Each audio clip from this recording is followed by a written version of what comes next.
أشهد أن لا إله إلا الله وحده لا شريك له،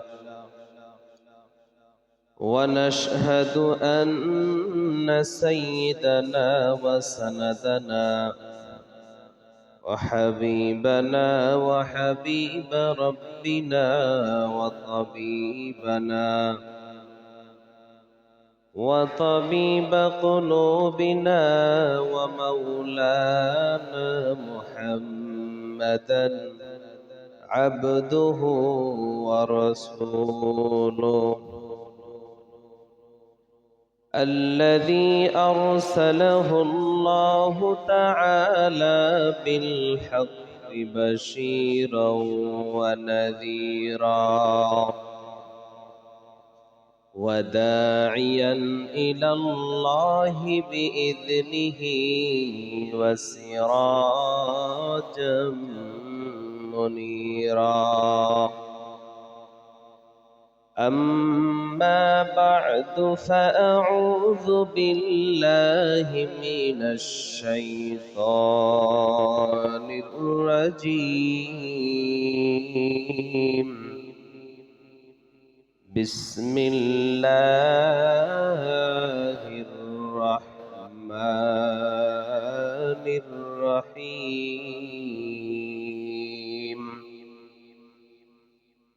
إذا السماء انفطرت وإذا الكواكب انتثرت وإذا البحار فجرت وإذا القبور بعثرت علمت نفس ما قدمت وأخرت. يا أيها الإنسان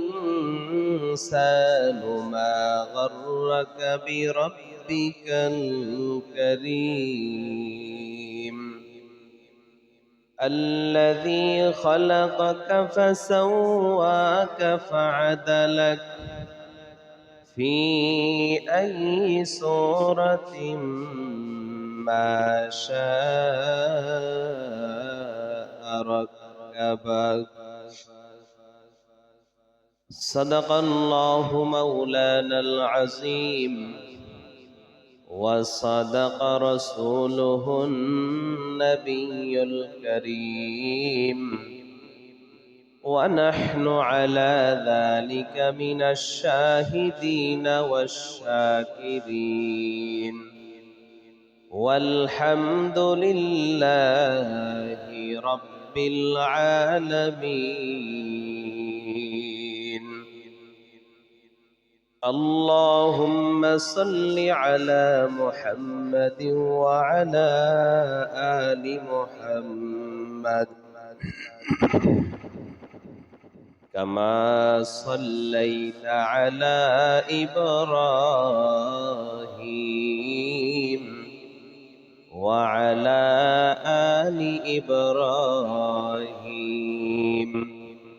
إنك حميد مجيد.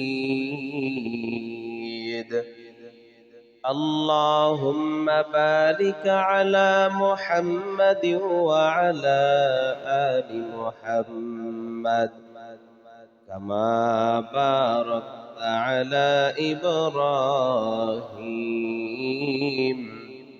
وعلى آل إبراهيم إنك حميد مجيد.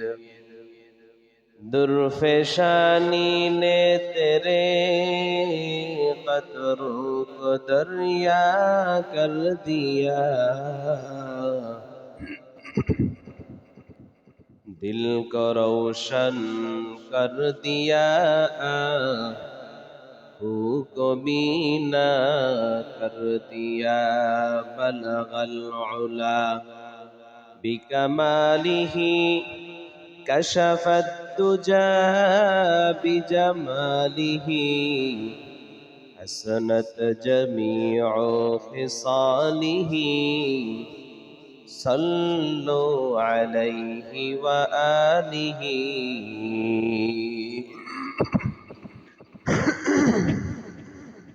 بذكر شهر جبینی در خروش است ولیدان دری معنا که گوش است نه بلبل برق لش تسبیح کانست که هر کار به تسبیحش زبان است مومن ذکر خدا بسیار گو یاد او کن یاد او کن یاد او لا اله الا الله لا اله الا الله لا اله الا الله لا اله الا الله لا إله إلا الله لا إله إلا الله لا إله إلا الله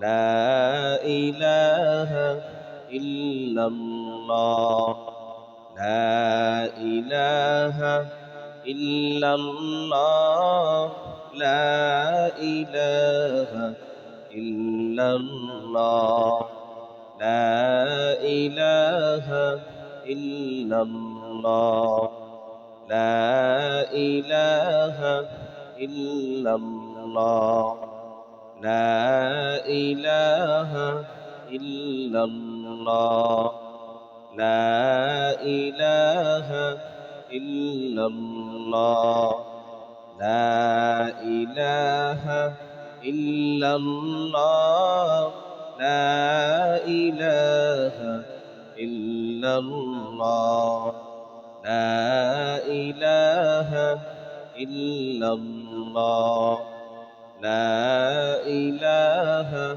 إلا الله لا إله إلا الله لا إله إلا الله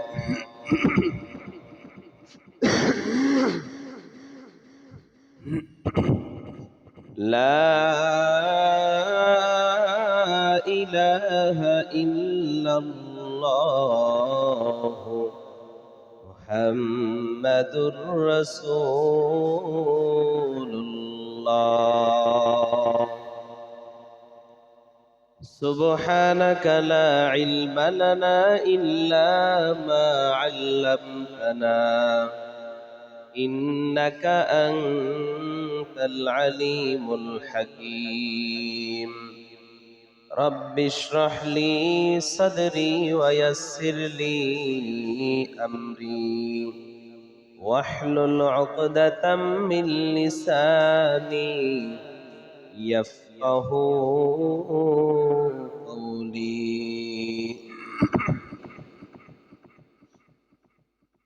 सूरज ने दिया अपनी शुआओं को ये पैगाम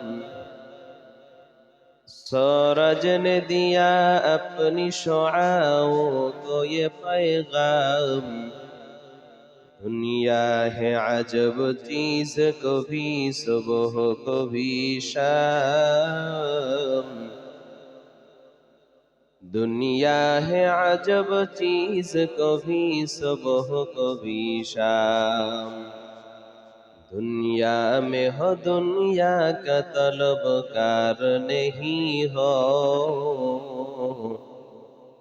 दुनिया में हो दुनिया का तलबकार नहीं हो बाजार से गुजर हो खरीदार नहीं हो बाजार से गुजर हो खरीदार नहीं हो, उल्फत में बराबर के वफा हो के जफा हो,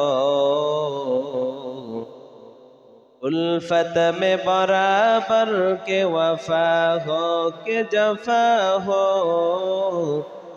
हर चीज में लज्जत है अगर दिल में मजा हो, हर चीज में लज्जत है अगर दिल में मजा हो। আলহামদুলিল্লাহ,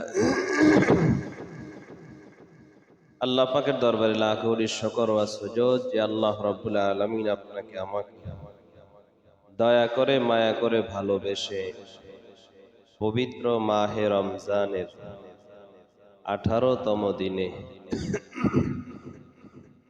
মহাগ্রন্থ আল কোরআনের মজলিসে আসার বসার তৌফিক দিয়েছেন। শুকরিয়া তান বলি আলহামদুলিল্লাহ। লক্ষ কোটি দরুদ ও সালাম বিশ্ব মানবতার কান্ডারি, মানবতার মুক্তির দিশারি, শাফিউল মুজনবিন, রহমাতুল লিল আলামিন, নবিয়ুল আরব ওয়াল আজম, হাবিবে কিবরিয়া, আশরাফুল আম্বিয়া, সৈয়দুল আম্বিয়া, সৈয়দুল মখলুকাত, আফতাবে নবুওয়াত, ফখরে মওজুদাত, সৈয়দুল মখলুকাত, জনাবে মুহাম্মদুর রাসূলুল্লাহ সাল্লাল্লাহু আলাইহি ওয়াসাল্লামের উপর সর্বোপরি শুকর যে আল্লাহ রাব্বুল আলামিন দুনিয়ার সমস্ত ঝামেলাকে উপেক্ষা করে দুনিয়াবি কাজকর্ম থেকে জুদা রেখে দুনিয়াবি শগল থেকে ফারেক করে আল্লাহ তাআলার মহব্বতে নবীজির ভালোবাসায় শ্রেষ্ঠতম কিতাব মহাগ্রন্থ আল কোরআনের মহব্বতে দামি ময় মজলিসে আসার বসার তৌফিক দিয়েছেন। এজন্য আরেকবার কালিমাতুশ শুকর উচ্চারণ করি আলহামদুলিল্লাহ। আল্লাহ তাআলা তৌফিক দিলে সবকিছুই সম্ভব, আল্লাহর তৌফিক ছাড়া কিছুই সম্ভব নয়। পয়গম্বর দাউদ আলাইহিস সালাম, তাকে আল্লাহ তাআলা এত এত নিয়ামত দিয়েছেন। আল্লাহ দাউদকে বললেন, দাউদ তুমি আমার শুকর আদায় করো।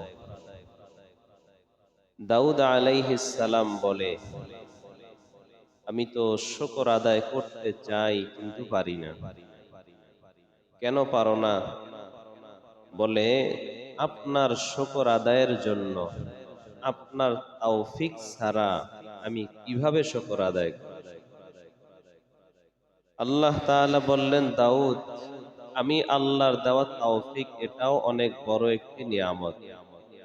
আর তুমি যে বুঝতে পারছো যে আমার তৌফিক ছাড়া তুমি কিছুই করতে পারবা না, এটাই তোমার শুকর হিসাবে আমি কবুল করে নিলাম। সুবহান। তো আল্লাহ তাআলা যদি তৌফিক না দেন, কোনো কিছুই আপনার আমার দ্বারা করা সম্ভব নয়। আল্লাহর তৌফিক কামনা করা সর্বদা আল্লাহ, আপনি আমাকে তৌফিক দান করেন। আল্লাহ রাব্বুল আলামিন বান্দাকে তৌফিক দিবেন, বান্দা সেই তৌফিক অনুপাতে আল্লাহর শুকর আদায় করবে। আর বান্দা যখন একবার শুকর আদায় করবে, আমার আল্লাহ বান্দাকে একের বিনিময়ে 10 গুণ সওয়াব দান করবেন। সুবহানাল্লাহ। আর মাহে রমজানে যদি এই শুকর হয় তো আল্লাহ তাআলা আরো আরো অনেক বাড়ায় দিবেন।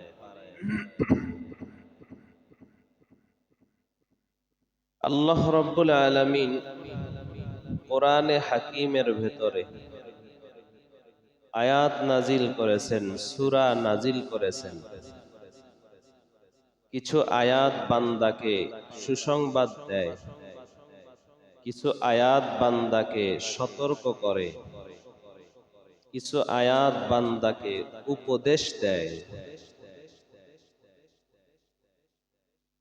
আল্লাহ রাব্বুল আলামিনের সেই কোরআনে হাকিমের 19 আয়াত বিশিষ্ট একটি সূরা আমি তেলাওয়াত করেছি। সূরাটির ভেতরে আল্লাহ বান্দাকে সতর্ক করেছেন, সুসংবাদও দিয়েছেন এবং উপদেশও দিয়েছেন। সূরাটির নাম হলো সূরাতুল ইনফিতর। সূরাটির শুরুতেই আল্লাহ রাব্বুল আলামিন তিনি বলেন, ইযাস সামাউ ফাতারাত, যখন আসমানটা ফেটে যাবে, ওয়া ইযাল কাওয়াকিবু তাসারাত, যখন নক্ষত্রগুলো ঝরে ঝরে পড়ে যাবে। আসমান কত সুন্দর সাজানো তারকারাজি দিয়া, চাঁদ সূর্য দিয়া। আল্লাহ তাআলা বলেন, যখন এগুলো সব তারকাগুলো ছুটে ছুটে পড়ে যাবে, চন্দ্র সূর্য এগুলো আসমান থেকে পড়ে যাবে, ঝরে যাবে। ওয়া ইযাল বিহারু ফুজ্জিরাত, যখন সাগরগুলোকে, সমুদ্রগুলোকে উদ্বেলিত করা হবে, সাগর যখন উত্তাল হয়ে যাবে, সাগরের পানি আর সাগরে থাকবে না, লবণাক্ত পানি আর মিঠা পানি একাকার হয়ে যাবে। আল্লাহ বলেন, ওয়া ইযাল কুবুরু বুসিরাত, যখন কবর সমূহ উৎপাদিত করা হবে, কবর যখন লাশগুলোকে বের করে দিবে। আলিমাত নাফসুম মা কদ্দামাত ওয়া আখরাত, আল্লাহ তাআলা বলেন, সেদিন সবাই জানতে পারবা পেছনে কি রেখে গেলা, সামনের জন্য কি পাঠাইলা। অর্থাৎ কিয়ামতের দিন তোমরা সবাই জানতে পারবা কি রেখে গেছো আর সামনের জন্য, অনন্ত জীবনের জন্য তুমি কি পাঠিয়েছো। আল্লাহ তাআলা বান্দাকে বোঝায় দেয়, বান্দা, এই যে আসমানটা ঝুলে আছে তারকারাজি দ্বারা সাজানো, মনে করিও না এগুলা চিরকাল থাকবে। আসমান বুঝি চিরস্থায়ী? না না, আসমান কিন্তু চিরস্থায়ী না। চন্দ্র সূর্য চিরস্থায়ী ভাবে তোমাকে আলো দিবে না। চন্দ্রের আলো একদিন বন্ধ হয়ে যাবে, সূর্যের আলো বন্ধ হয়ে যাবে। আসমানের তারকারাজিগুলো একদিন ছুটে ছুটে পড়ে যাবে। আসমানের সৌন্দর্যতা একদিন থাকবে না রে বান্দা। অতএব সাবধান সাবধান, ওই দিন কিন্তু সব তোমরা জানতে পারবা। এরে বান্দা, সমুদ্রের ভেতরে যাও, আমি আল্লাহর কুদরত নিয়ে গবেষণা করো, আমি আল্লাহর কুদরত দেখো। নোনা পানি আর মিঠা পানি একসাথে চলতেছে, একটার সাথে আরেকটা মিলে না। সাদা পানি এবং নীল পানি একত্রে চলতেছে, কিন্তু একটার সাথে আরেকটা মিলে না। দুইটার গতি পথ আলাদা, দুইটা পানির ঠিকানা আলাদা, দুইটা দুই ধরনের পানি একই সঙ্গে চলতেছে, আমি আল্লাহ গোপন পর্দা ফালায় লাগছি, একটা আরেকটার সঙ্গে মিলে না। এরে বান্দা, মনে করিও না এগুলা মনে হয় চিরস্থায়ী, না না, এগুলো একদিন সব একাকার হয়ে যাবে। আসমানটাও ভেঙে পড়ে যাবে, রাজিগুলো পড়ে যাবে, সমুদ্রের পানিগুলো সব উলট পালট হয়ে যাবে। এরে বান্দা, তোমাকে যেই কবরের ভেতরে রাখা হবে, জমিনটা যখন জালজালা শুরু করে দিবে, কবর থেকে তোমার লাশটাও সেদিন বের করে দিবে। पहाड़े फार जाएंगे, जमी पर जलजला शुरू होगा, मोहम्मद तख्त पर होगा, अदालत पर खुदा होगा। এরে বান্দা সাবধান, এই দুনিয়ার হায়াত চিরস্থায়ী নয় রে বান্দা। আসমান জমিন পাহাড় পর্বত সাগর কোনোটাই চিরস্থায়ী নয়। কবরের ভেতরে রাখার পর মনে করিও না কবরের জিন্দেগিটাই মনে হয় শেষ জিন্দেগি, না না, এই কবরও একদিন তোমাকে বের করে দিবে, লাশগুলোকে সব উপরে উঠায় দিবে। আল্লাহ তাআলা বলেন, আলিমাত নাফসুম মা কদ্দামাত ওয়া আখখারাত।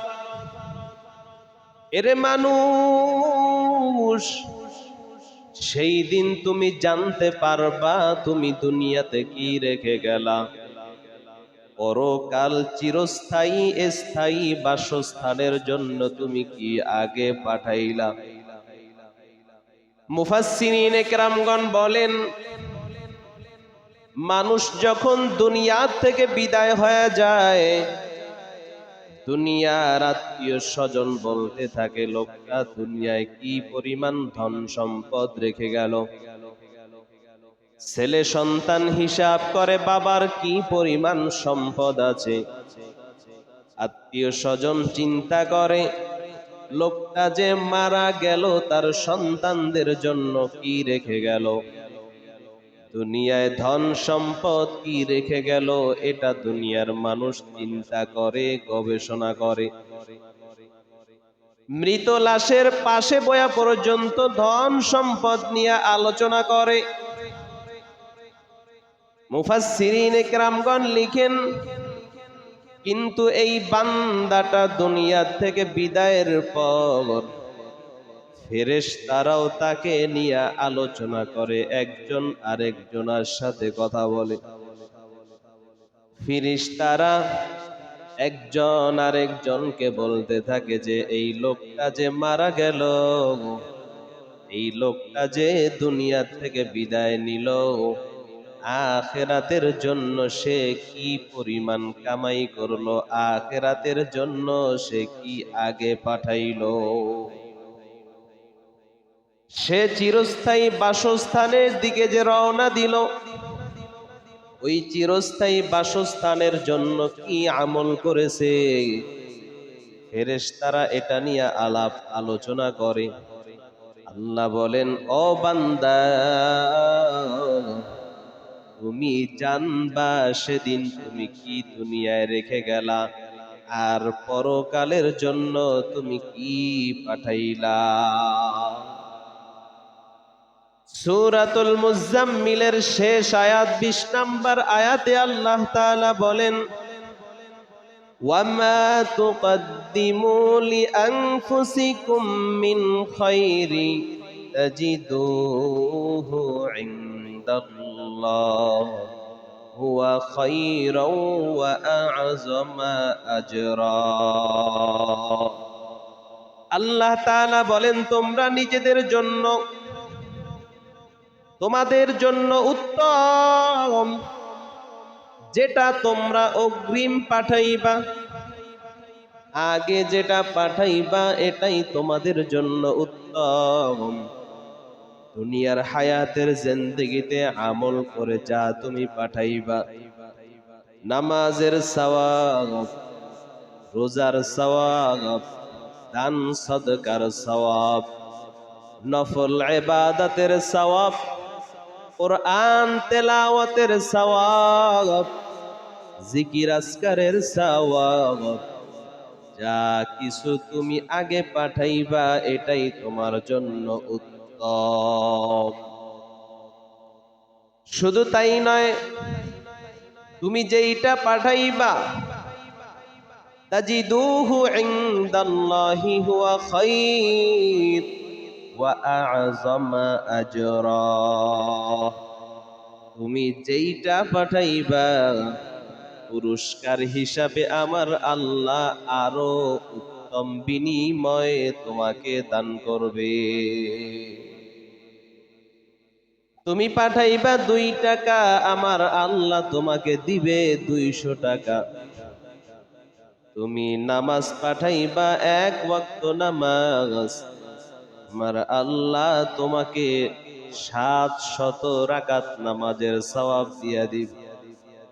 এ বান্দা, দুনিয়ার থেকে যেটা আখিরাতের জন্য পাঠাইবা এটা তোমার জন্য উত্তম, আর তুমি যেটা পাঠাইবা তার থেকে অনেক ভালো পুরস্কার আল্লাহ তোমাকে দিয়া দিবে।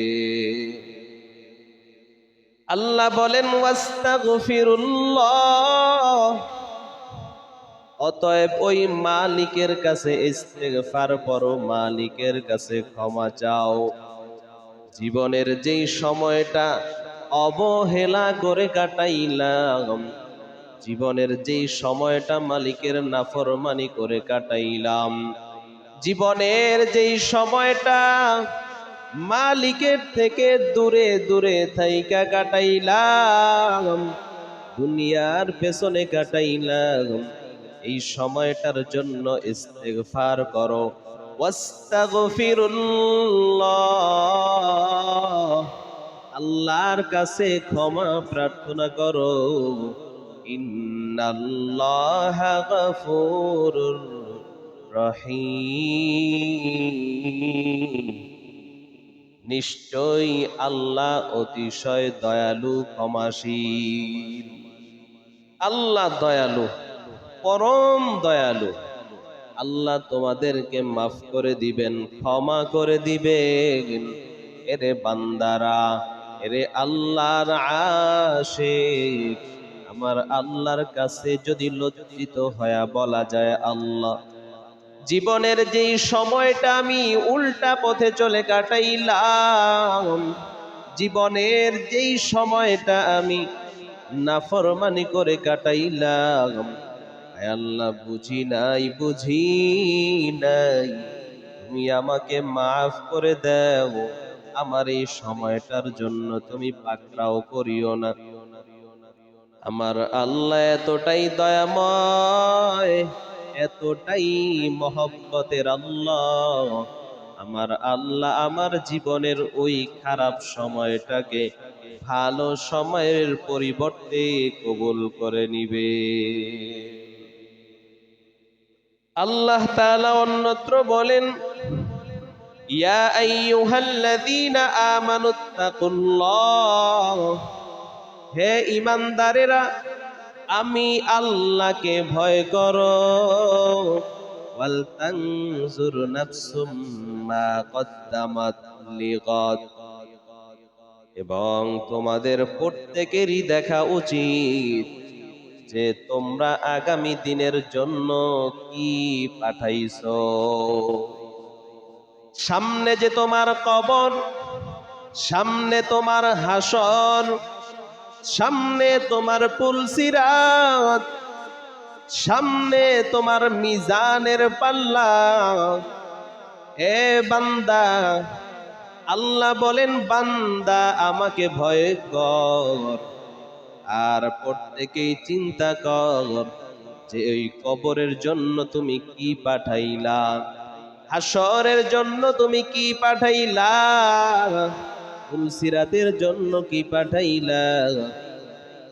মিজানের জন্য তুমি কি পাঠাইলা? তোমার সামনে যেই ঘাটিগুলো, সামনে তুমি যেই দিকে যাইতেছ, প্রত্যেকেরই চিন্তা করা দরকার।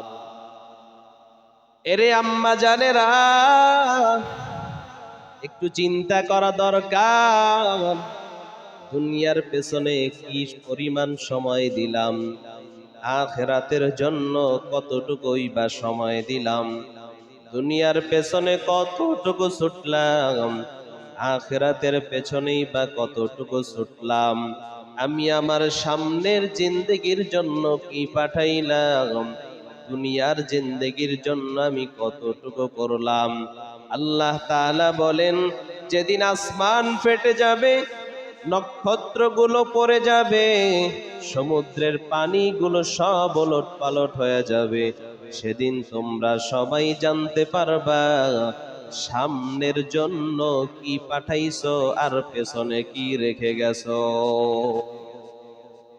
পেছনেরটার জন্য আফসোস করবা, সামনেরটার জন্য সেদিন আফসোস করবা।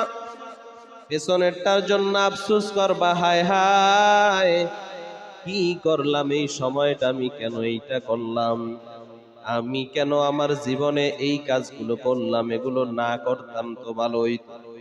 সামনের জন্য আফসোস করবা, হায় হায় আমি যদি আরেকটু বেশি কইরা সামনের জন্য পাঠাইতাম, 2 রাকাত নফল যদি আরো বাড়ায় পড়তাম, আরেকবার যদি সুবহানাল্লাহ বেশি পড়তাম, আরেকটু যদি দান সদকা বেশি করতাম, তাহলে আমার সামনের পথটা কতই না ভালো ছিল, আমার জমা অ্যামাউন্টটা কতই না বেশি থাকতো।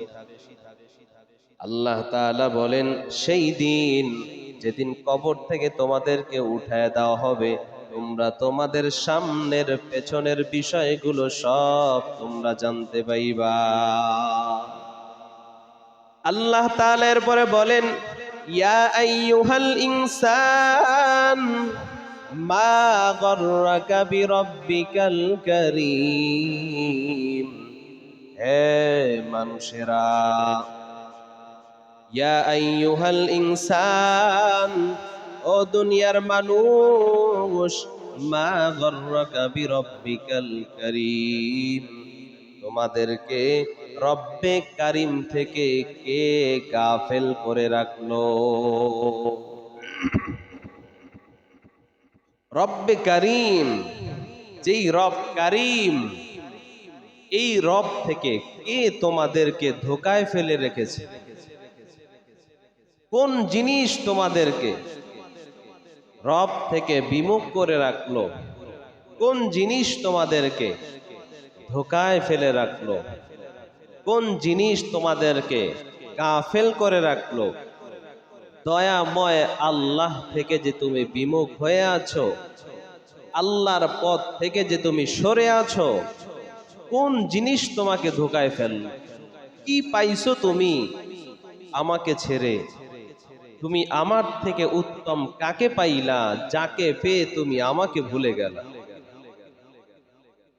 পয়গম্বরের সাহাবা হযরতে জাবের রাদিয়াল্লাহু তাআলা আনহু বলেন, পয়গম্বর বলেছেন, কোন বান্দা যখন নামাজের ভেতরে দাঁড়ায়, নামাজের ভেতরে দাঁড়ানোর পর আল্লাহর বান্দা যখন ভিন্ন খেয়াল নিয়ে দাঁড়ায়, নামাজে দাঁড়াইছে কিন্তু নামাজের মধ্যে তার কোনো খেয়াল নাই, নামাজের ভেতরে তার কোনো খেয়াল নাই, নামাজে দাঁড়ায় দাঁড়ায় ভিন্ন কিছু চিন্তা করে, নবী বলেন, আল্লাহ তাআলা তখন বান্দাকে ডাক দিয়া বলে, ও বান্দা, বলো আমাকে ছেড়ে তুমি কোন দিকে আকৃষ্ট হইলা?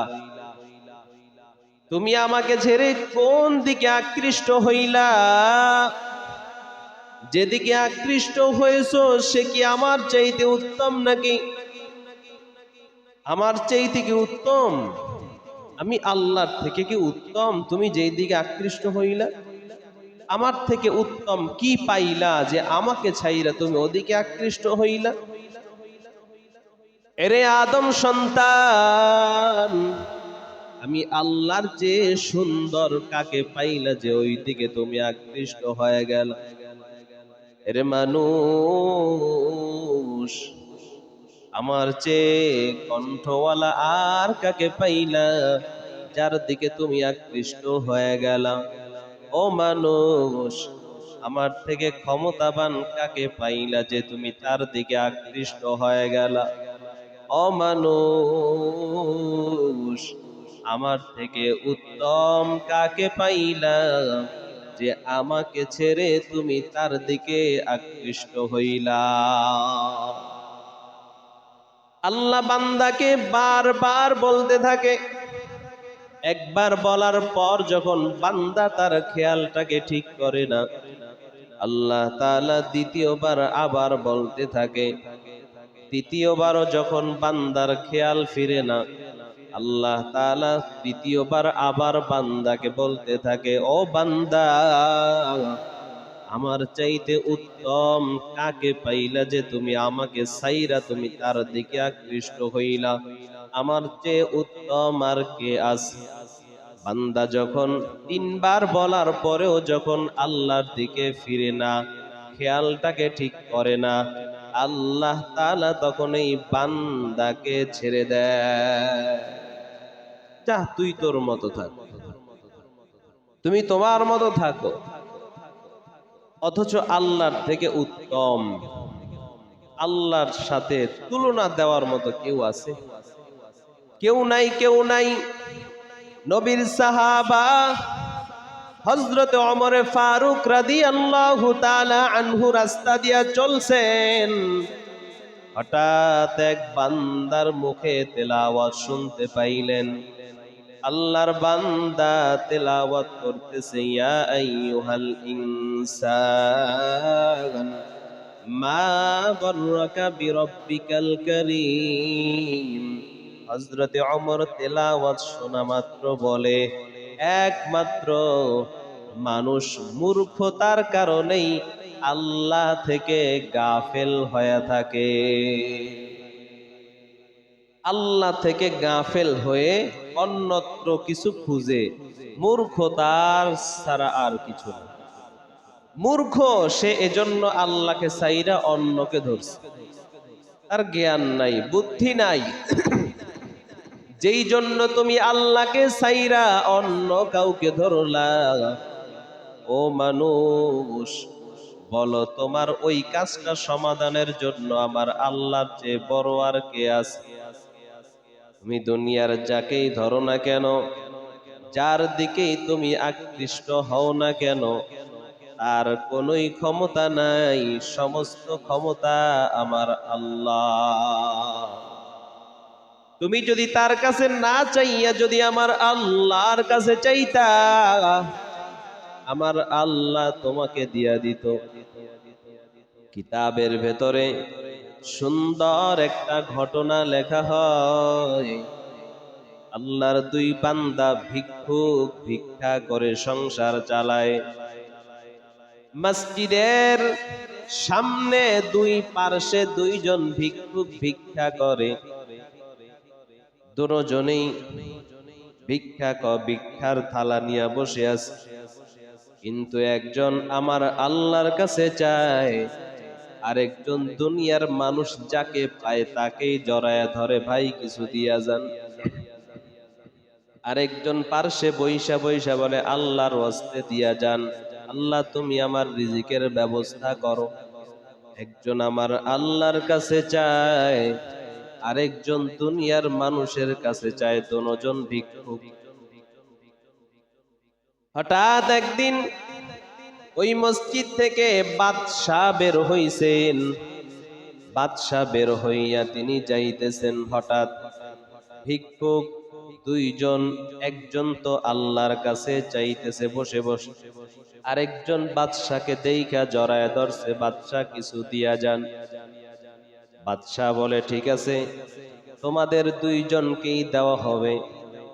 বাদশাহ এইবার যেই লোকটা আল্লাহর কাছে চায় ওই লোকটাকে 10টা দিরহাম দিল, আর যেই লোকটা বাদশাকে জড়ায় ধরছে বাদশাহ তাকে একটা ভাজা ফ্রাই মুরগি দিয়া দিল।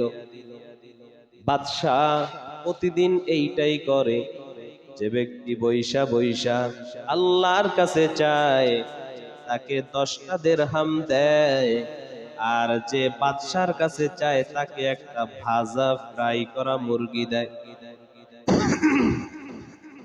এবার এই ভিখারি ভাজা ফ্রাই মুরগি কি করবে? কত আর খাওয়া যায়, প্রতিদিন একটা ভালো লাগে। এই বান্দাটা তার ফ্রাই করা মুরগিটা ওই যেই বান্দাকে, যেই ভিখারিকে বাদশাহ 10 দিরহাম দেয় তার কাছে বিক্রি করে। 2 দিরহামে ওই ভিক্ষুকের কাছে এই ভিক্ষুক এই মুরগিটা বিক্রি করে, প্রতিদিন বিক্রি করে দেয়। কিছুদিন পর যেই লোকটার কাছে মুরগি বিক্রি করত আর সে আল্লাহর কাছে চাইতো, এই ভিক্ষুকটা কিছুদিন পর আর ভিক্ষা করে না, এখান থেকে চলে গেছে। সে আর ভিক্ষা করে না, কিন্তু যাকে বাদশাহ মুরগি দিত এই লোকটা তার ভিক্ষা চালায়াই যাইতেছে। বাদশাহ একদিন খবর নেওয়ার জন্য আসলেন। এসে দেখে আগে দেখছিলাম 2 জন, এখন তো দেখি একজন, আরেকজন কোথায়? প্রশ্ন করা হলো, ভিক্ষুককে বলে তোমার ওই পাশে আরেকজন ভিখারি ছিল, সে কই? বলে সে তো আর এখন ভিক্ষা করে না, সে তো অনেক ধন সম্পদের মালিক হয়ে গেছে। এবার বাদশা বলে, এই তুই ভিক্ষা করো কেন? তোকে না প্রতিদিন আমি একটা ফ্রাই মুরগি দেই, ভাজা মুরগি দেই, এই মুরগি তুমি কি করো? বলে, আপনি আমাকে প্রতিদিন একটা করে মুরগি দেন, মুরগি আর কত খাওয়া যায়? আমি এই মুরগি একটা তো খাইতে পারবো না, কি করব? আমি 2 দিরহামের বিনিময়ে আমি ওই ভিক্ষুকের কাছে আমার মুরগিটা বিক্রি করে দে। বাদশাহ ডাক দিয়া বলে, কপাল পোড়া, তোকে তো আমি একটা শুধু মুরগি পোড়াই দিতাম না রে বান্দা, তোর এই মুরগিটা যদি একদিন তুই খুলে দেখতি, ওই মুরগির ভেতরে আমি একটা করে স্বর্ণের ডিম দিয়া দিতাম। হায় রে কপাল পোড়া, এই স্বর্ণের ডিমওয়ালা মুরগি তুই 2 দিরহামে বিক্রি করছ, ও তো এটা পাইয়া ধনী হয়ে গেছে, আর তুই ভিখারি ভিখারি রয়ে গেছে। ঘটনা আর কিচ্ছু না, ঘটনা হলো ওই জায়গায় ওই বান্দা চাইছে আমার আল্লাহর কাছে, আমার আল্লাহ কুদরতি ভাবে তার ব্যবস্থা করে দিয়েছেন। আর এই ভিক্ষুক চাইছে দুনিয়ার মানুষের কাছে, দুনিয়ার মানুষ কিছুই দিতে পারে না, কারণ আল্লাহ বলেন, আনতুমুল ফুকারা, আল্লাহ বলেন দুনিয়ার মানুষ তোমরা সবাই হলো ভিখারির দল, দুনিয়ার মানুষ তোমরা সবাই ভিখারি। ইন্নাল্লাহা হুয়াল গনি, একমাত্র আমি আল্লাহই হইলাম ধনী, তোমরা সবাই গরিব, আমি আল্লাহ হইলাম ধনী, আমার কাছে যা আছে তোমাদের কাছে তার কিছুই নাই। আল্লাহ তাআলা বলেন, বান্দা আমার মতো আল্লাহকে রাইখা কোন জিনিস তোমাকে আমার মতো আল্লাহ থেকে তোমাদেরকে ভুলায় রাখলো? তুমি গাফেল হয়ে আছো, গাফলাতি করতেছো, তুমি অসচেতন হয়ে আছো, অথচ আমি আল্লাহর কাছে কোনো জিনিসের তো অভাব নেই বান্দা। কি প্রয়োজন তোমার, কখন প্রয়োজন, সর্বদাই তো আমি দেওয়ার জন্য প্রস্তুত হয়ে আছি। কিন্তু তুমি আমার থেকে কেন গাফেল হয়ে আছো, কেন আমার থেকে বিমুখ হয়ে আছো? গাফলাত, অলসতা, এটা মারাত্মক একটা ব্যাধি। অলসতা মানুষকে দুনিয়ার লাইনেও আগাতে দেয় না, আখিরাতের লাইনেও আগাতে দেয় না। গাফলাত, একটু পরে করি, আরেকটু পরে করি, এই আরেকটু করতে করতে আর করাই হয় না। আজকে না কালকে পড়বো, হ্যাঁ আজকে তাহাজ্জুদ পড়বো না, কালকে একসাথে 4 রাকাত পড়বো। আবার কালকে গাফলাতি চলে আসে যে না আজকে না, আগামীকালকে 6 রাকাত একসাথে পড়ো। এভাবে শুধু কি হয়, সময় চলে যায়, কিন্তু এই গাফলাতের কারণে, অলসতার কারণে আর পড়াই হয় না, ঠিক না? রমজান মাসে শুরুতে অনেক অনেক আমল করার ইচ্ছা ছিল, কিন্তু দেখবেন অনেকে যে আজকে না কালকের থেকে শুরু করব, এই কালকে কালকে চলতে চলতে 18 রোজা হয়ে গেছে। দেখা যাবে যে অনেক আমল করার ইচ্ছা ছিল যেগুলা করতে পারিনি, অলসতার কারণে, গাফলাতের কারণে। যদি এটা করতাম যে না, আমি করব, এখন থেকেই শুরু করে দিলাম, শুরু করলে শুরু হয়ে যাইতো, শেষ করতে হয়তো একদিন আকপিস হইতো, কিন্তু শুরুটাই যেখানে গাফলাত হয়ে গেল, সেখানে সামনের অবস্থা শেষ হওয়ার তো প্রশ্নই আসে। যদি গাফলাত ছেড়ে শুরু করা যায়, শুরু করলে তখন একবার স্টার্ট হয়ে গেলে এটা কিছুক্ষণ চলতে থাকে, শেষ পর্যন্ত না গেলেও কিছু দূর চলে।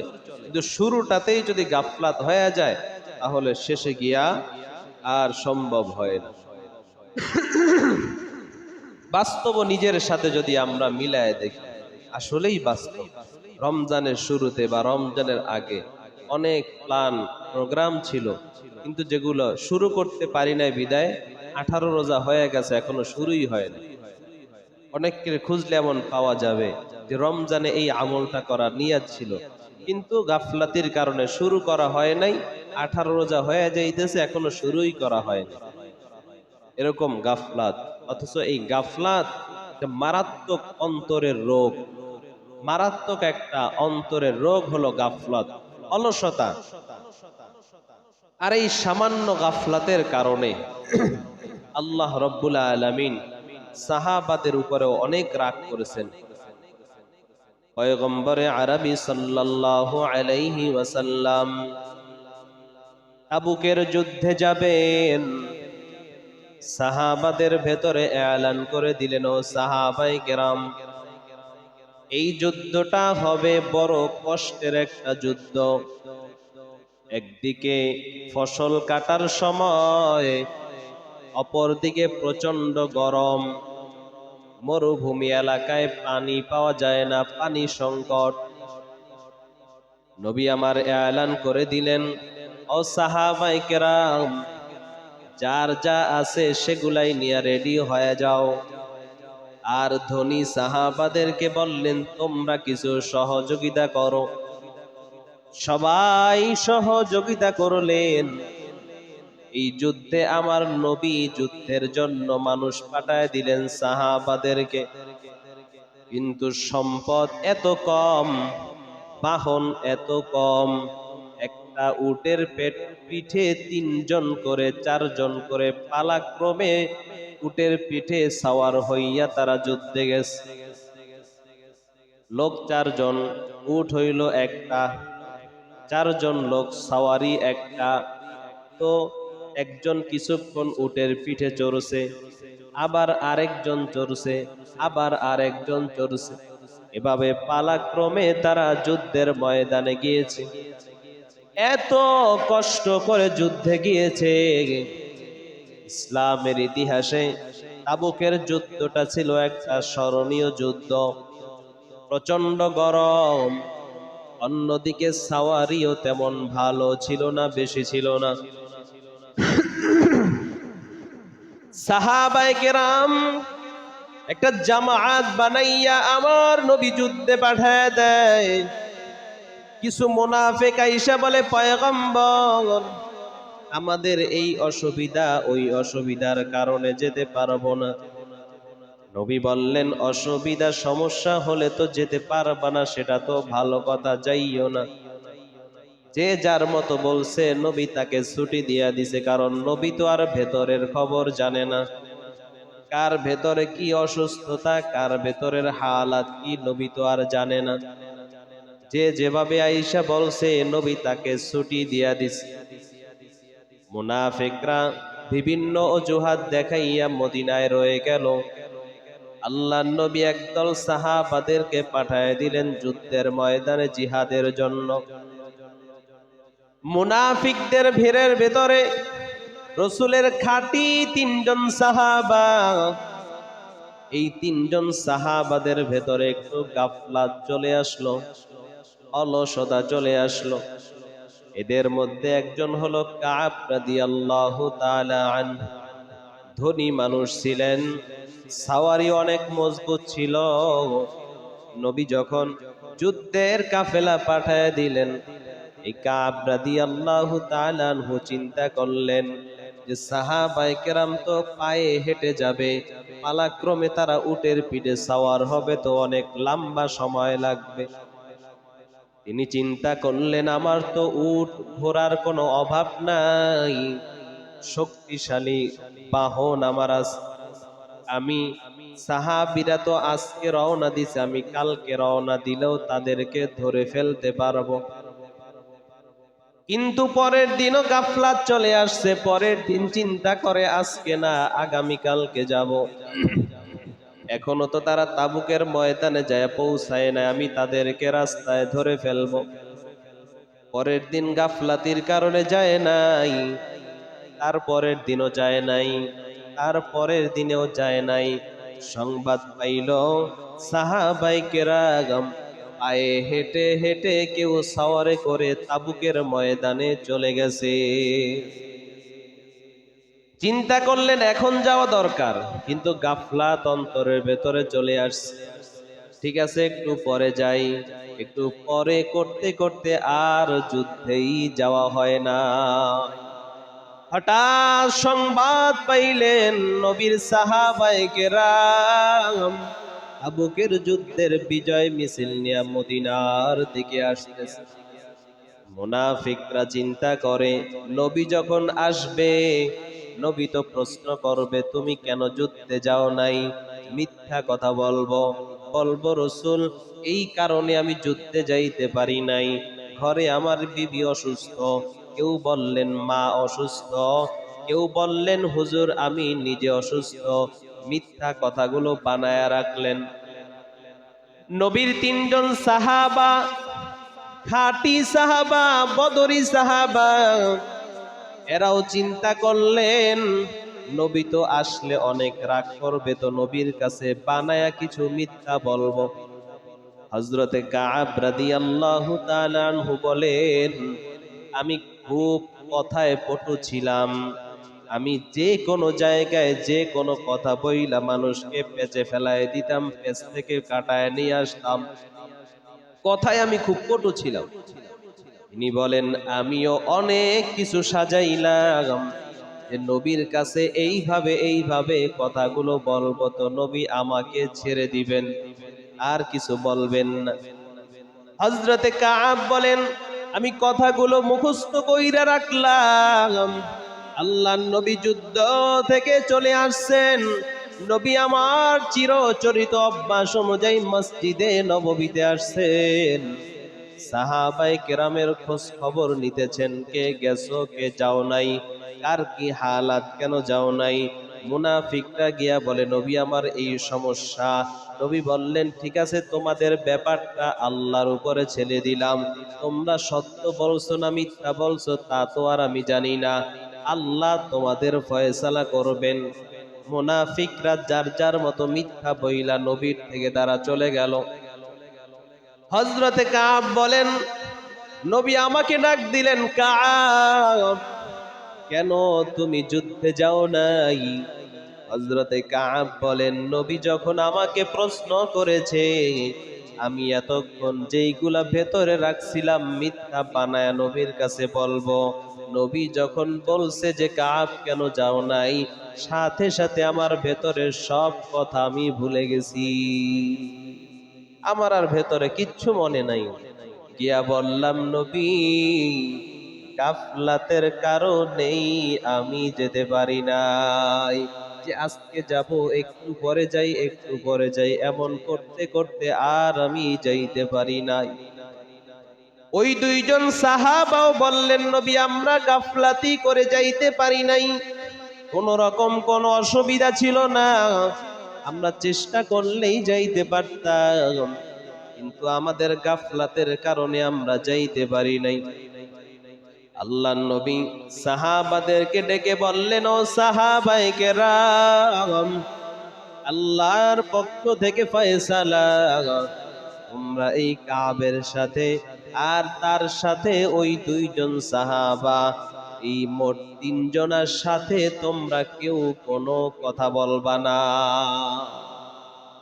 তাদের সঙ্গে কথা বলবা না। শুধু কথা কেন, দেখা হলে তাদেরকে সালামও দিবা না।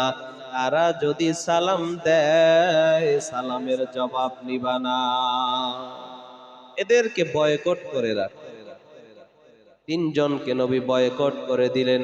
শুধুমাত্র অপরাধটা ছিল গাফলাত, অথচ পেছনের সব যুদ্ধে কিন্তু তারা অংশগ্রহণ করেছে। আমলে কোনো ঘাটতি নাই, সব আমল ঠিক আছে। তাদের ব্যাপারে আল্লাহ খুশি, এই সুসংবাদও আছে। কিন্তু একটু গাফলাতের কারণে নবী তাদেরকে সবাই থেকে বয়কট করে দিলেন। দুইজন সাহাবা একটু মুরব্বী মানুষ, একটু দুর্বল মানুষ, বাসায় চলে গেল। বাসায় থাকে, ঘর থেকে আর বের হয় না লজ্জায়। হযরতে কাব বলেন, আমি তো একটু সুস্থ মানুষ, আমি কিছুটা যুবক মানুষ, আমি ঘরে বসে রইলাম না, আমি বাহিরে গেলাম। আমি রাস্তায় যাই, সাহাবাদের সঙ্গে আমার দেখা হয়, কিন্তু কেউ আমার সঙ্গে একটা কথা বলে না, আমার দিকে তাকায়ও না, একটু হাসিও দেয় না। মনে হয় যেন আমি ভিন্ন গ্রহের কোন মানুষ। আমি বাজার ঘাটে চলতেছি, আমি নবীর দরবারে যাইতাম, মসজিদে নববীতে আমি নামাজ আদায় করতাম, নবীর পেছনে দাঁড়াইতাম, আমি নবীর দিকে তাকায় থাকতাম, মাঝে মধ্যে নবীকে সালাম দিতাম। কিন্তু আল্লাহর নবী আমার সালামের তো জবাব নিতেন না। হযরতে কাব বলেন, আমি নবীর দিকে তাকাইতাম, নবীর চেহারার সামনে গিয়া বসতাম, কিন্তু নবী আমার চেহারাটা ঘুরায় নিতেন। হায় রে, মহাব্বতের প্রিয় মানুষটা যদি মুখ ফিরায় নেয়, ভেতরটা ছিঁড়ে যায়। অন্যদিকে নবী মুহাম্মাদুর রাসূলুল্লাহ, যাকে সাহাবায়ে কেরাম নিজের জীবনের থেকে কলিজার চাইতে বেশি ভালোবাসতেন, সেই মানুষটা যখন চেহারা ফিরায় নেয়, ভেতরে কত কষ্ট। অপরদিকে কারো সঙ্গে কোনো কথা বলতে পারেন না, সালাম দেয়ও না, সালাম দিলে জবাবটাও পর্যন্ত নেয় না, পুরা বয়কট। হযরতে কাব বলেন, আমি মসজিদে যাইতাম শুধু নবীকে একটা নজর দেখার জন্য।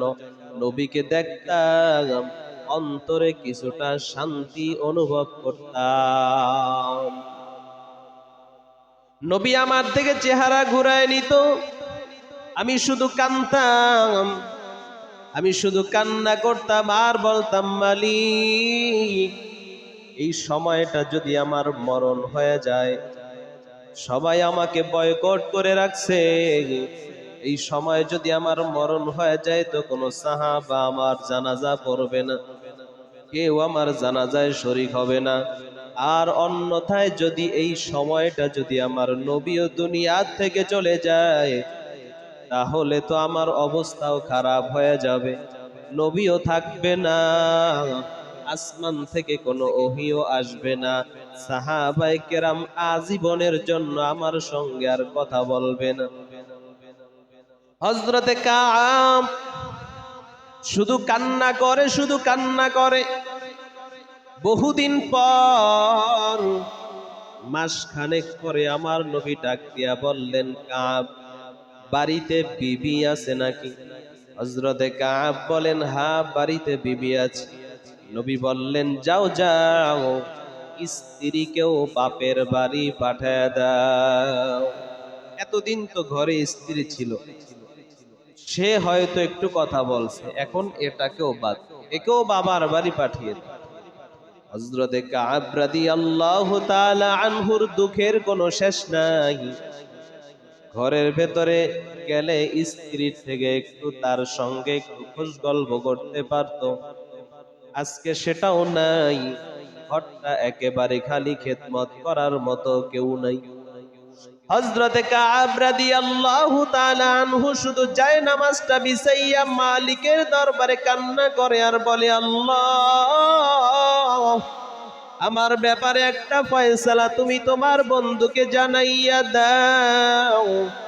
আয় আল্লাহ, আমার গাফলাতের কারণে যেই শাস্তি দেওয়া হয়েছে, আয় আল্লাহ, এই মুহূর্তে যদি আমার মরণ হয়ে যায় তো আমি মুসলমানদের জানাজা পাবো না, অথবা নবীর মরণটাও যদি এখন হয়ে যায় তাহলেও তো কোনো সাহাবার জীবনে আমার সঙ্গে কথা বলবে না, আমার জানাজায় আসবে না, আমার জন্য দোয়া করবে না, আমার কবরে কেউ দুই মুষ্টি মাটিও দিবে না, আমার লাশটাকেও হয়তো কেউ আর স্পর্শ করবে না।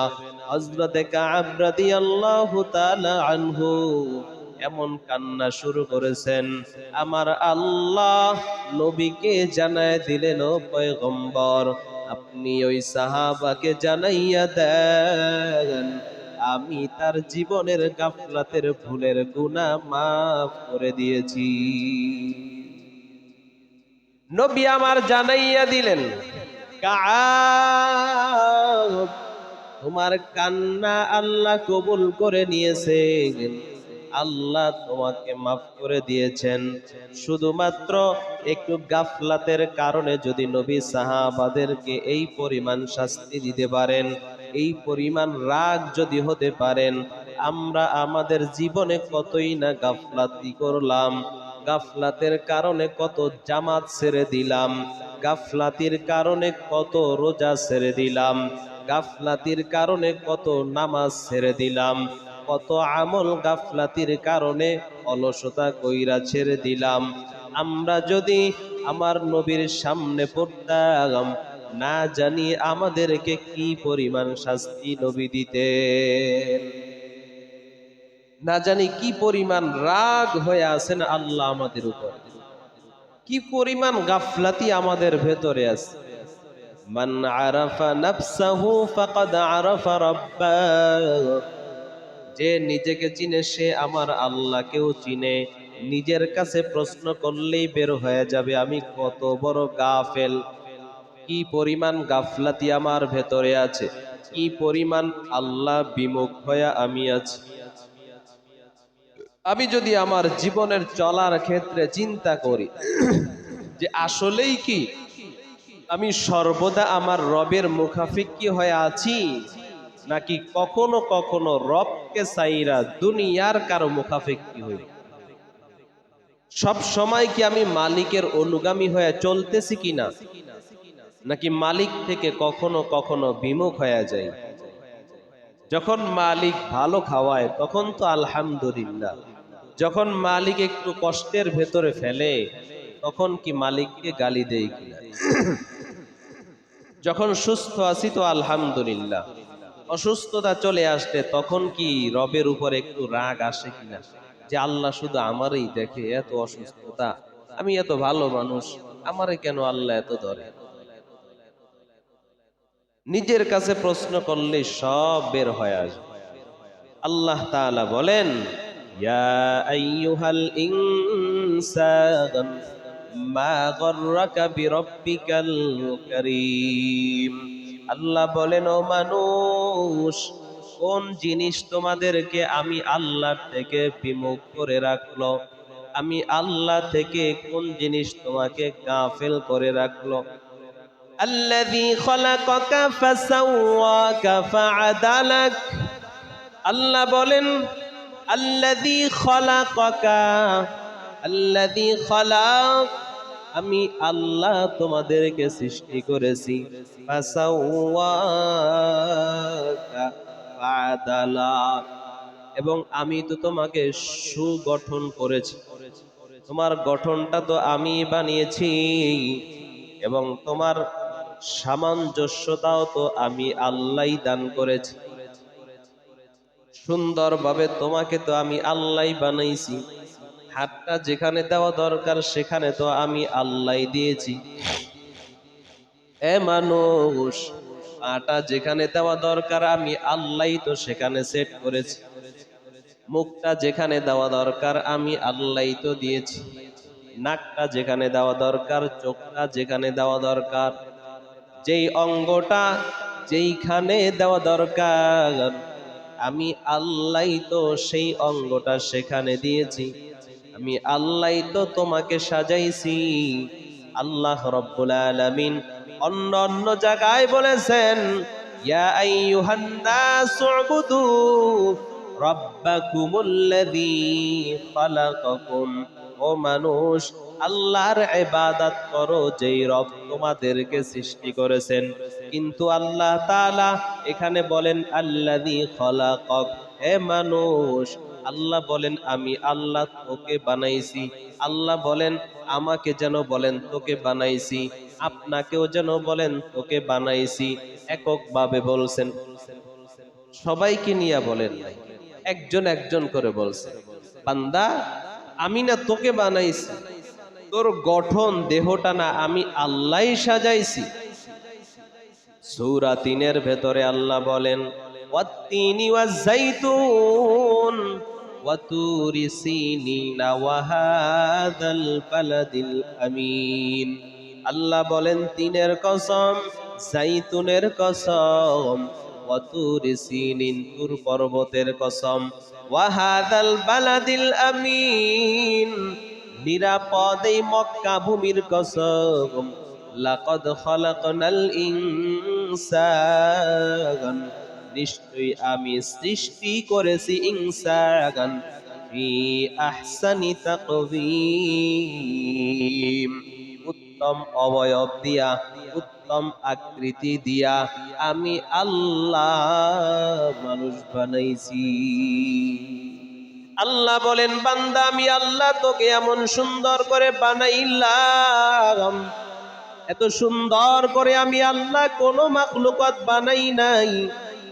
এত সুন্দর আকৃতি দিয়ে আমি আল্লাহ কোনো মাখলুকাত বানাই নাই। এ মানুষ, তুই দাঁড়ায় থাকতে মন চায় দাঁড়ায় থাকতে পারো, বসতে মন চায় বসতে পারো, শুইতে মন চায় শুইতে পারো, হাত দিয়া যেভাবে যেটা ধরতে মন চায় ধরতে পারো, মুখ দিয়া যেভাবে যেটা বলতে মন চায় বলতে পারো, কান দিয়া তুই সব শুনতে পারো, চোখ দিয়া যা মন চায় তুই তা দেখতে পারো। আল্লাহ বলেন বান্দা তাকাইয়া দেখ, আমি আল্লাহ যত মাখলুকাত সৃষ্টি করেছি সব মাখলুকাত, আর তোর দিকে তাকাইয়া দেখ, তোর মতো এত সুন্দর কইরা, এত সুন্দর আকৃতি দিয়া, এত সুন্দর গঠন দিয়া আমি আল্লাহ অন্য কোন মাখলুকাত আর বানাই না। তোকে সব থেকে সুন্দর করে বানাইছি। বাদশাহ আওরঙ্গজেব একদিন বিবিকে নিয়া বাহিরে বের হইছে। বাহিরে বের হইয়া চাঁদের সঙ্গে কথা বলতেছেন, বিবিও পার্শ্বে আছে। স্বামী স্ত্রী দুইজন রাতের বেলায় চাঁদের দিকে তাকাইয়া কথা বলতেছেন। হঠাৎ করে একবার স্বামী বলে, ও বিবি, দেখছো ওই চাঁদ কত সুন্দর, কিন্তু আমার কাছে চাঁদের চাইতে তুমি বেশি সুন্দর। মোহাব্বতের কারণে বলছে, আমার কাছে চাঁদের চাইতে তুমি বড় সুন্দর। কিন্তু বিবি ছিল একটু কালো। বিবি ডাক দিয়া বলে, মস্কারা করেন নাকি, মিথ্যা বলেন কেন? ওই চাঁদ আর কই আমি, চাঁদের সঙ্গে আমার কেমনে তুলনা হয়? স্বামী ডাক দিয়া বলে, এই বিবি, আল্লাহর কসম, তুই যদি চাঁদের চাইতে সুন্দর না হও তাইলে তুমি তালাক। চাঁদের চেয়ে সুন্দর না হইলে তুমি তালাক। তালাক তালাক দিয়া তো মাথা গরম। তালাক তো দেয় যখন রাগ উঠে, মাথা ঠিক থাকে না, তখনই না তালাক দেয়। এজন্য নবী বলেন, রাগের মাথায় কিছু করবা না। ওলামায়ে কেরাম বলেন, রাগের অবস্থায় কোনো সিদ্ধান্ত নিবা না, কারণ রাগ আসে শয়তান থেকে। এটা গরম, শয়তান আগুনের তৈরি। আর এই আগুনের কাজ হলো যে ভালো মন্দ দেখবে না, সামনে যা পাবে তাকেই জ্বালাবে। জংলায় যদি আগুন ধরে যায়, কোন গাছটা কাঁচা, কোনটা পাকা, কোনটা তাজা, কোনটা শুকনা, কোনটা ভিজা, এও দেখে না। আগুনের ধর্ম জ্বালানো, সে জ্বালাইতে থাকে, সামনে যা পায় সেটাই জ্বালায়। অতএব রাগের বশীভূত হইয়া কোনো সিদ্ধান্ত নিবা না, কারণ তখন শয়তান তোমাকে সিদ্ধান্তটা ভালো দিকে নিতে দেয় না, শয়তান তোমাকে ধোঁকা দিয়া সিদ্ধান্তটা খারাপ দিকে। এজন্য রাগের মাথায় কোনো কাজ, কোনো সিদ্ধান্ত নেওয়া যাবে না। আল্লাহর বান্দা বলে, যদি তুমি চাঁদের থেকে সুন্দরী না হও তাহলে তুমি তালাক। এবার তালাক দিয়ে বিপদে পড়ে গেছে, যে কি করব, কি বললাম আর কি হইল। এখন ফতুয়া খুঁজে, হুজুরদের কাছে গিয়া বলে, হুজুর আমি তো এই কথা বলে ফেলছি, তো কি করা যায়? হুজুররা বললেন, চাঁদ কই আর তোমার বিবি কই? চাঁদের সাথে যে তুলনা করলা, আসলেই কি বাস্তবে চাঁদের থেকে তোমার স্ত্রী সুন্দর? কয় না, এত আবেগে বলে ফেলছি, আবেগে বলে ফেলছি। তাহলে আর কি করার, তালাক তো হয়ে গেছে। আল্লাহর বান্দা মন খারাপ কইরা চলে যায়। ইমাম আজম আবু হানিফা রহমাতুল্লাহি আলাইহি, বয়স তখন মাত্র 9 বছর। তিনি মুরব্বীকে ডাইকা বলে, মুরব্বী মন খারাপ কেন?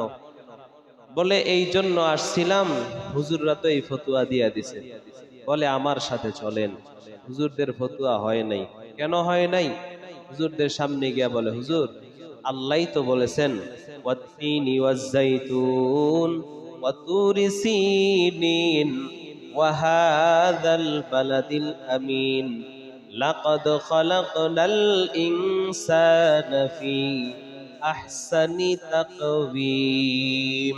আল্লাহ তাআলা 4টা শপথ করে বলেছেন, আমি আল্লাহ মানুষকে সবচেয়ে সুন্দর করে বানাইছি। আল্লাহ বলছেন মানুষ সবচাইতে সুন্দর। আল্লাহর সৃষ্টি যা আছে, সমস্ত সৃষ্টি থেকে মানুষ সুন্দর। তো আল্লাহর সৃষ্টি চাঁদ, সূর্য, চন্দ্র যা আছে, সবচাইতে তো মানুষ সুন্দর। আর মানুষ যদি সে কালো হয়, হাবশি গোলামও যদি হয়, সেই মানুষটাও আল্লাহর কাছে সমস্ত সৃষ্টির থেকে সুন্দর। অতএব সমস্ত সৃষ্টির থেকে এই লোকের স্ত্রী যদি সুন্দর হয় তো তালাক হবে।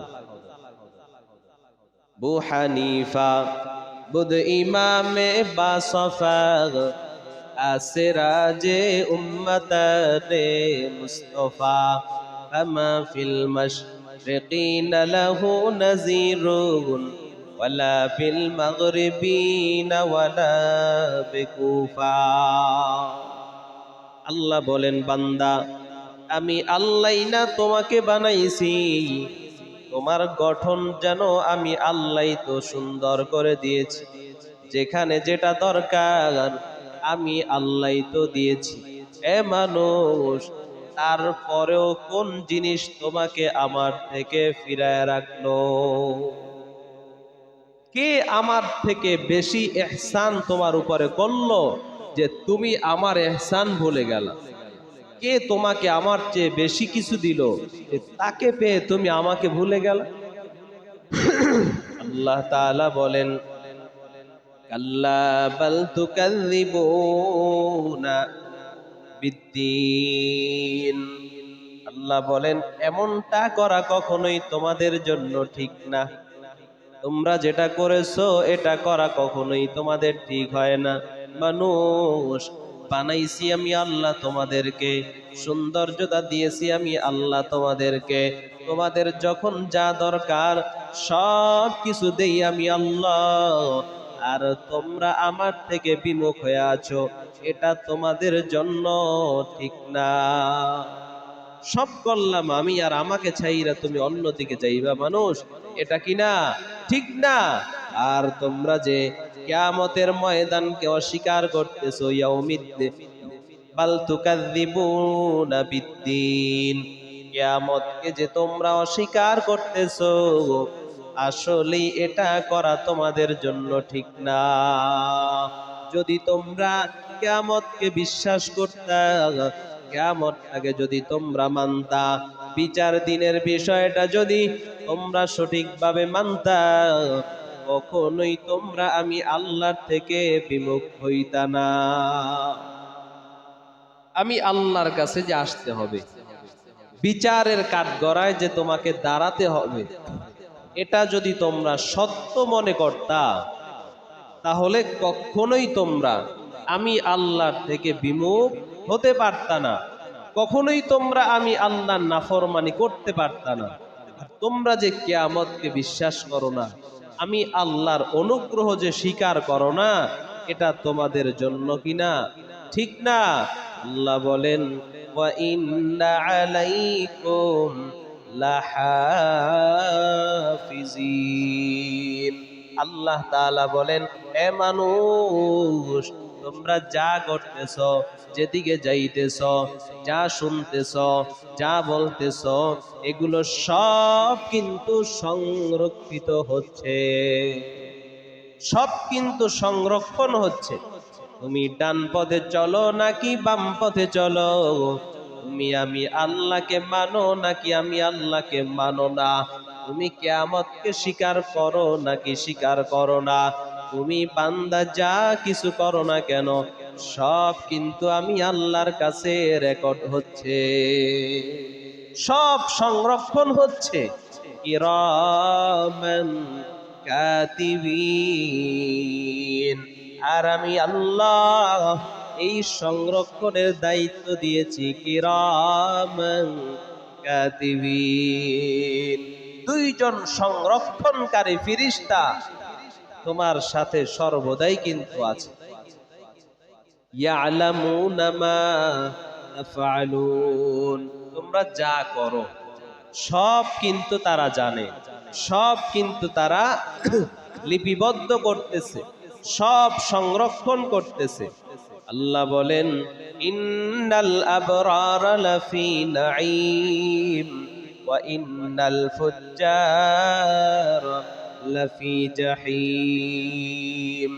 এ মানুষ, আমার যে কিরামান কাতিবিন ফেরেশতারা তোমাদেরকে সংরক্ষণ করছে, তোমাদের গতিপথ যে তারা সংরক্ষণ করতেছে, তোমরা কোন পথে চলতেছো, কি করতেছো, সব লিপিবদ্ধ হচ্ছে। আর এই লেখার উপরে তোমরা যারা ভালো কাজ করবা, ইন্নাল আবরারা লাফি নাঈম, তোমাদের জন্য রয়েছে নিয়ামতের স্থান জান্নাত।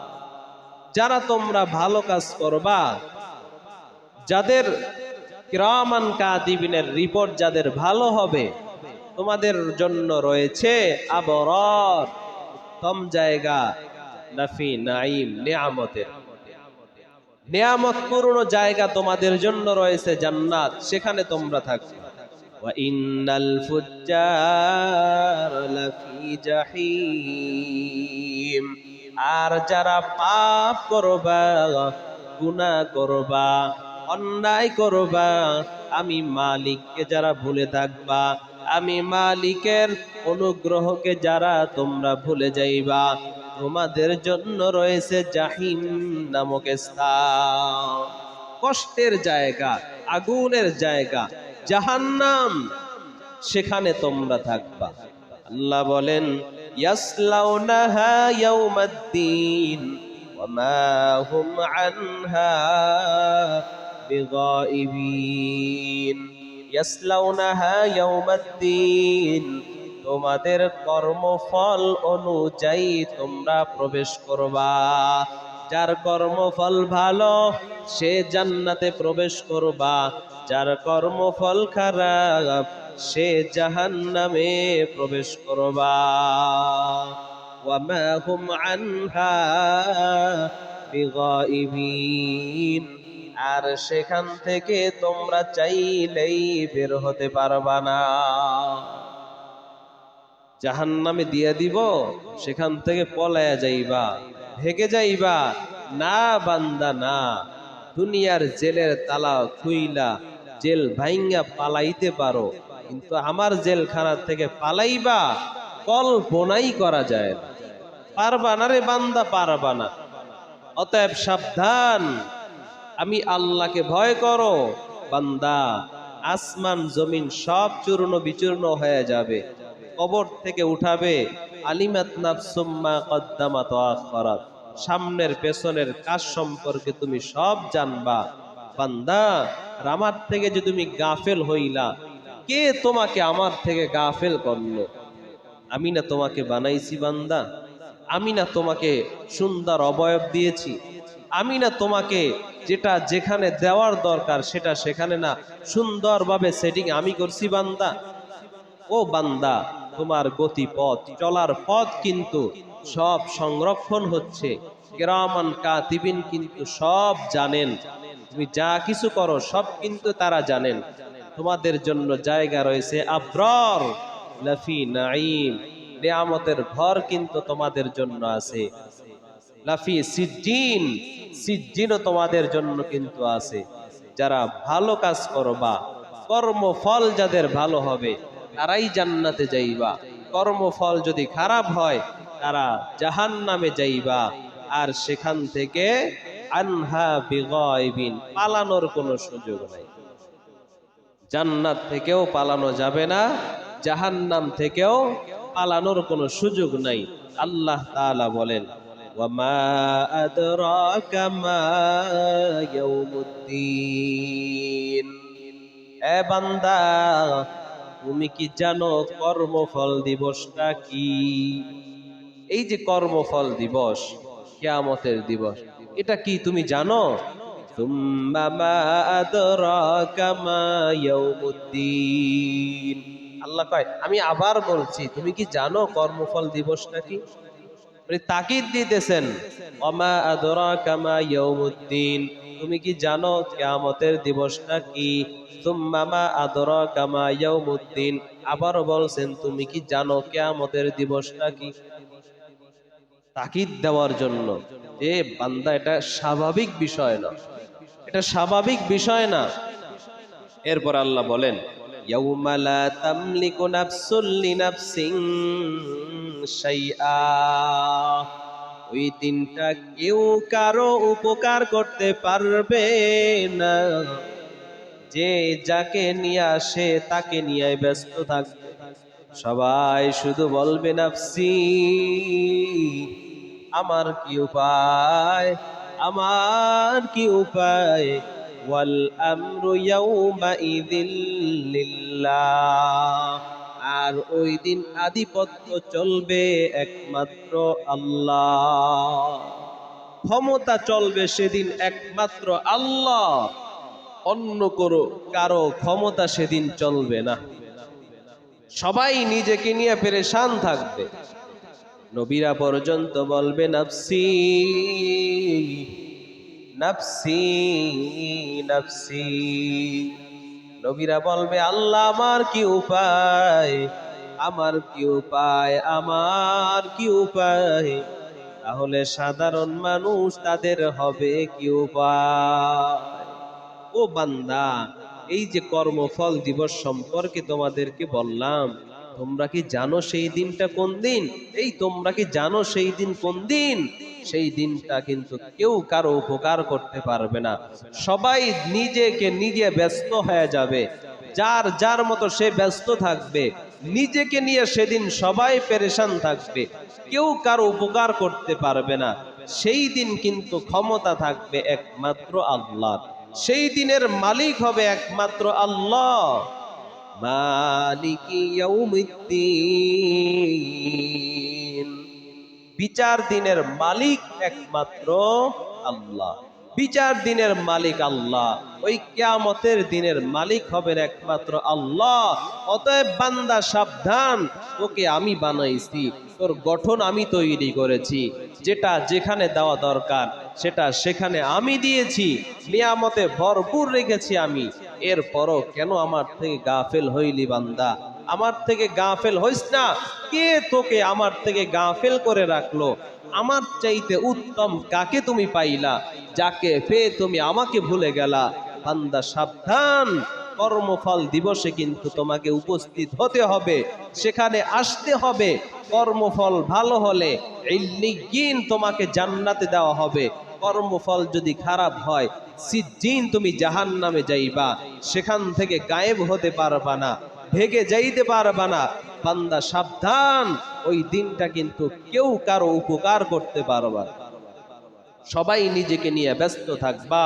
আল্লাহর নবী বলেন ওই দিন মানুষগুলো কবর থেকে দাঁড়াবে, মানুষের পরনে কোনো রকম কোনো পোশাক থাকবে না, সবাই থাকবে উলঙ্গ। আল্লাহর নবী বলেন ওই দিন সবাই উলঙ্গ হইয়া একটা পায়ের তালুর উপরে দাঁড়ায় থাকবে। খামসিনা আলফাসানা, 50,000 বছর একটা পায়ের তালুতে দাঁড়ায় থাকবে। আম্মাজান আয়েশা বলে পয়গম্বর, বাবার সামনে মেয়ে দাঁড়াবে, মায়ের সামনে সন্তান দাঁড়াবে, একজন কি আরেকজনের প্রতি লজ্জা হবে না?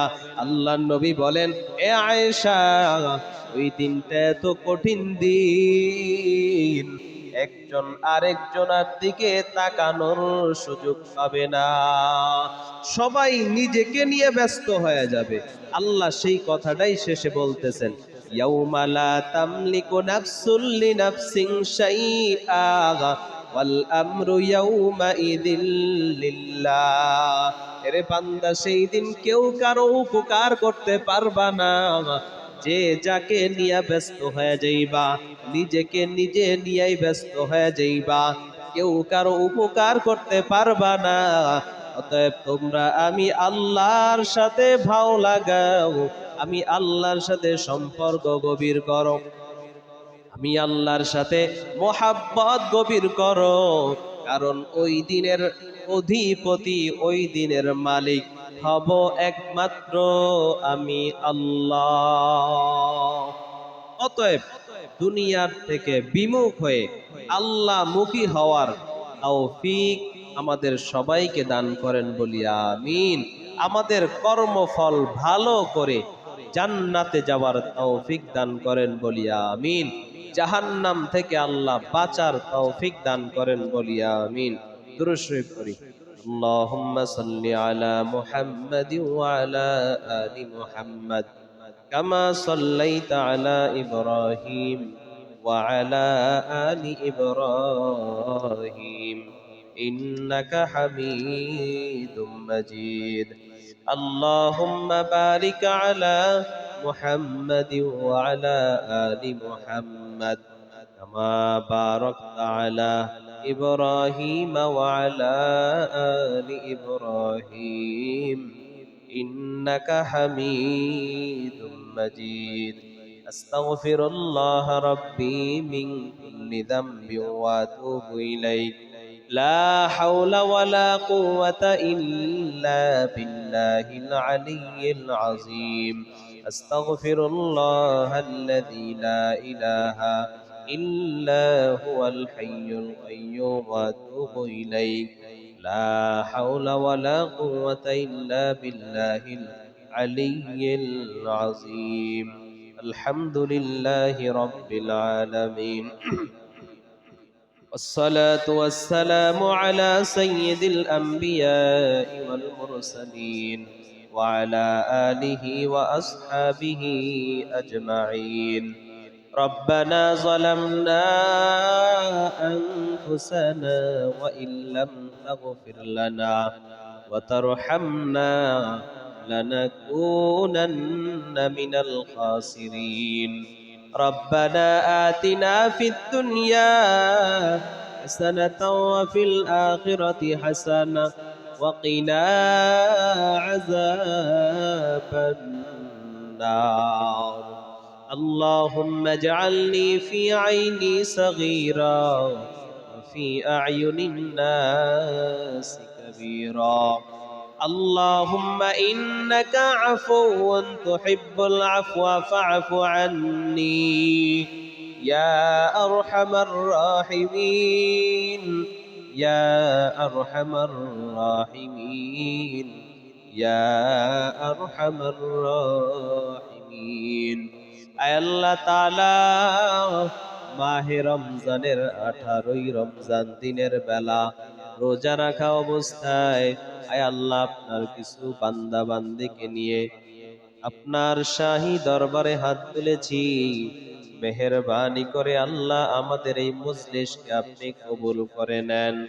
আয় আল্লাহ তাআলা, দীর্ঘ সময় পর্যন্ত আপনার কালামুল্লাহ শরীফের একটা সূরার কিছু তরজমা ব্যাখ্যা শুনলাম।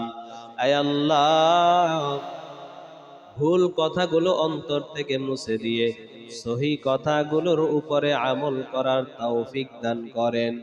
আয় আল্লাহ তাআলা, মেহেরবানি করে আমাদের জিন্দেগীর গুনাহগুলো আপনি মাফ করে দেন রব্বুল আলামিন। গুনাহ সগীরা কবিরা জাহেরি বাতিনি শিরকি বিদআতি, ইচ্ছায় অনিচ্ছায়, জানিয়া না জানিয়া শয়তানের ধোকায় নফসের তাড়নায় পড়ে যত গুনাহ করেছি রে আল্লাহ, সমস্ত গুনাহগুলো মাফ করে দেন। আয় আল্লাহ তাআলা, যাদের মা বাবা কবরে আছে, মা বাবার কবরকে আপনি জান্নাতের বাগান করে দেন রব্বুল আলামিন। যাদের স্ত্রী কবরে আছে, তাদের বিবিদের কবর জান্নাতের বাগান করে দেন। আয় আল্লাহ, মা বোনেরা যারা হাত তুলেছেন, জানি না কোন মায়ের যেন স্বামী কবরে শায়িত, আয় আল্লাহ তাদের কবরগুলো আপনি জান্নাতের বাগান করে দেন। আয় আল্লাহ তাআলা, অনেক মা বাবা হাত তুলেছে, তাদের সন্তান বিদেশের বাড়িতে আছে, আয় আল্লাহ বিদেশের বাড়িতে সন্তানদেরকে আপনি হেফাজত করিয়েন, সুস্থতার জিন্দেগি দান করেন আল্লাহ।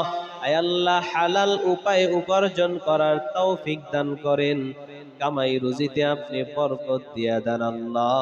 যাদের স্বামীরা বিদেশে আছে, আপনি সুস্থতার জিন্দেগি দান করেন, কামাই রুজিতে বরকত দান করেন আল্লাহ। আয় আল্লাহ তাআলা, সমস্ত অসুস্থ রোগীদেরকে আপনি পূর্ণ সুস্থতা দান করেন রব্বুল আলামিন।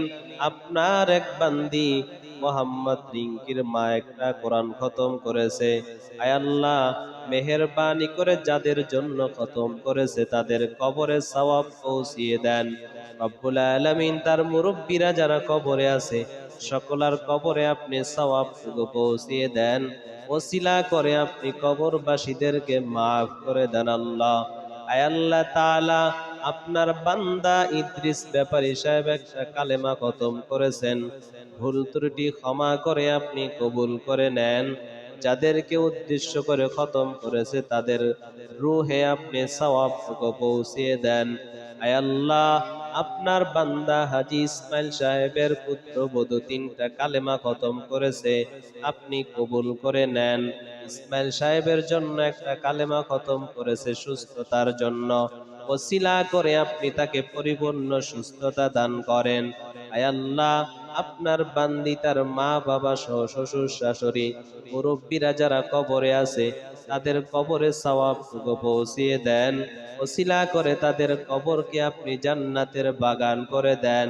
আয় আল্লাহ তাআলা, আপনার নামের জিকির, আপনার কোরআনের তেলাওয়াত আমাদেরকে বেশি বেশি করার তৌফিক দান করেন রব্বুল আলামিন। আপনার বান্দা শাহিন খন্দকার সাহেব অসুস্থ, আপনি তাকে পরিপূর্ণ সুস্থতা দান করেন, মেহেরবানি করে আল্লাহ আমাদের সকলকে আপনি সুস্থতার জিন্দেগি দান করেন, সুস্থতার সাথে দীর্ঘ নেক হায়াত দারাজ করেন। আয় আল্লাহ, রমজানের বাকি রোজাগুলো সুস্থতার সাথে আদায় করার তৌফিক দান করেন রব্বুল আলামিন। তারাবিগুলো সুস্থ